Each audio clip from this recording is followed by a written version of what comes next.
Now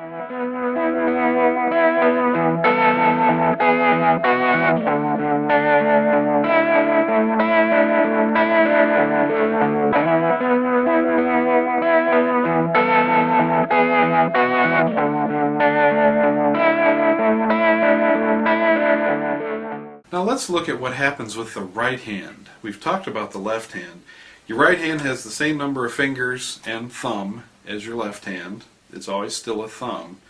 And when I've been playing through this entire lesson, I've just been using my thumb to play the notes. And that's just a fine way to play. When it's time to play some chords, your thumb can just strum through the chords very nicely. In later lessons, we'll look at how to use your fingers as tools to get a lot of different notes at the same time.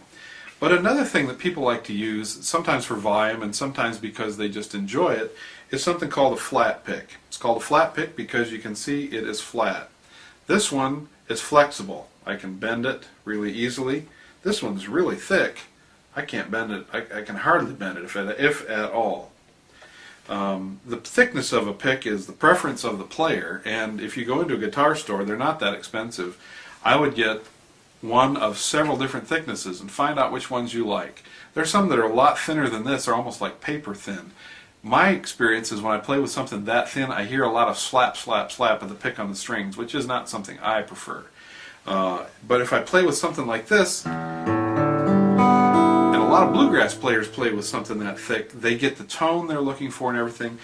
I like playing other instruments with that, but that's just a little thick for me. I prefer something that's kind of in the middle. It's got some flexibility, but not too thin. There are two schools of thought on how you should hold your pick.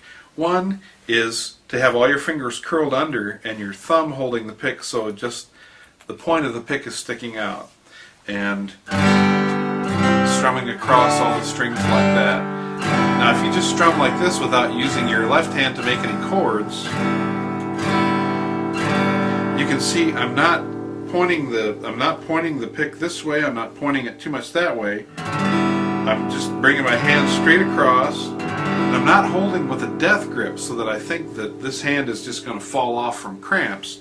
I'm just holding tight enough that the pick is not going to go flying out of my hand. That's the first school of thought. It's not the way I hold my pick, but I know some people who hold their pick that way and play very wonderful music. I play more like this, where I'm holding between my thumb and two fingers. And I'm still have it at an angle like this. Can you see that? And it's similar to the other way, except instead of my fingers folded under like that, I'm holding it with my fingertips. Getting the same kind of feel.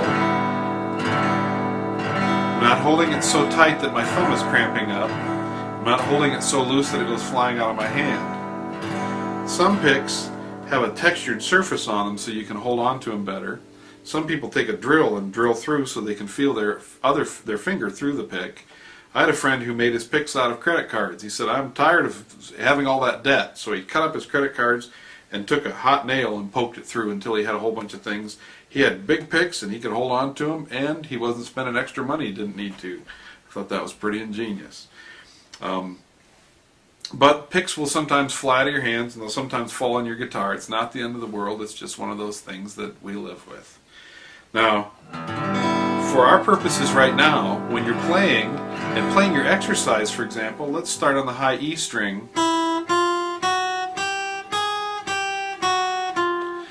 Pick down. We will later on do down and up picking, we'll do double picking, but for right now, just go in one direction so you don't have as many things to think about. Your left hand is playing the 1, 2, 3, 4 that we talked about before, and your right hand is playing over that string. Now there I bumped a string I didn't plan on bumping, but I'm not going to worry about it. It's an exercise, I'm just getting ready. There are people that when they're playing with a pick, they like to anchor a finger or two fingers on the pick guard, this piece of plastic here that's protecting your guitar from the pick digging up the wood, so they know where they are on the guitar.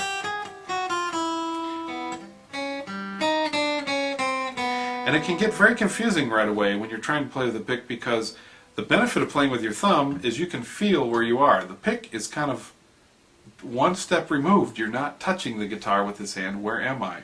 Which is why some people like to brace their hand here. Other people feel like that hampers their movement too much, so they don't like to do that.